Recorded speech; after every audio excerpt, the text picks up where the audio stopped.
Have you ever noticed how sometimes we don't learn about love from what people tell us, but from what actually breaks us? This episode is called I Learned the Hard Way About Love, because honestly, that's exactly how most of us discover the truth, not through advice, but through experience.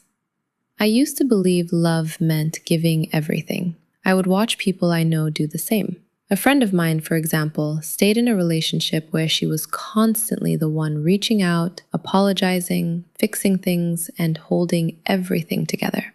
From the outside, it looked like love and loyalty, but inside, she was slowly disappearing. I remember telling her once, "But don't you feel tired?" And she would smile and say, "At least I'm not alone." That sentence stayed with me because I realized she wasn't choosing love. She was avoiding loneliness.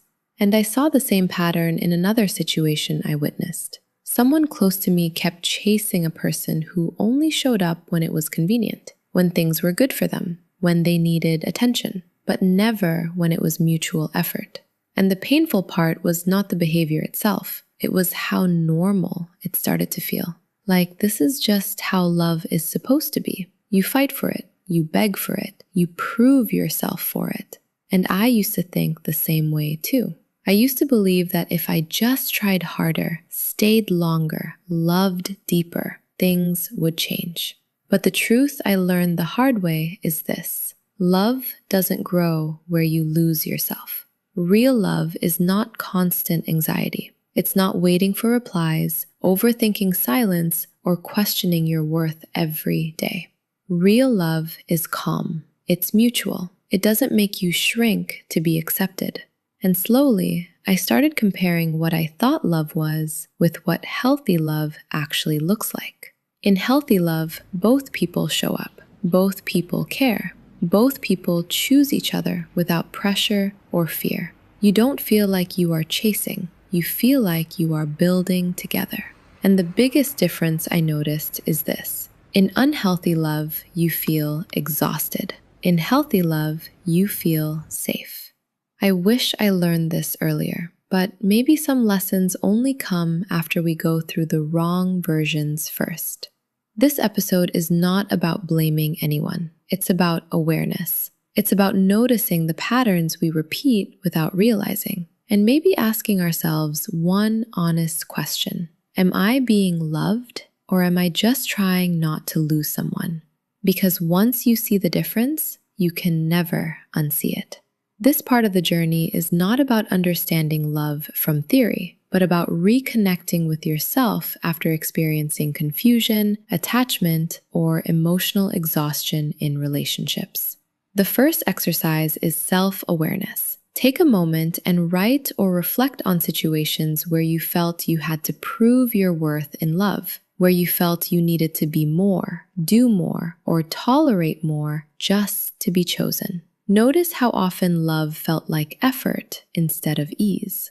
The second exercise is pattern recognition. Think about your past relationships or emotional connections and identify repeating patterns, such as chasing people who were emotionally unavailable, staying too long in situations that felt one-sided, or ignoring your own needs to avoid losing someone. Awareness of patterns is the first step to breaking them.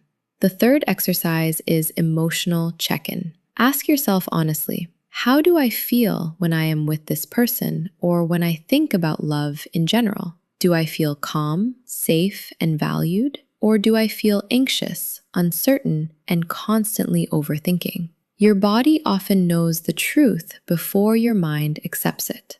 The fourth exercise is boundary setting. Write down 3 things you will no longer accept in your relationships, such as emotional inconsistency, lack of effort, or feeling unappreciated. Boundaries are not about pushing people away. They are about protecting your peace. The fifth exercise is self-worth rebuilding. Repeat and reflect on this statement: I deserve love that feels calm, mutual, and respectful. I do not need to chase what is meant for me. Say it until it starts to feel real inside you, not just words, but belief. And finally, remember this conclusion: Healing in love does not mean you will never feel pain again. It means you will no longer abandon yourself to keep someone else.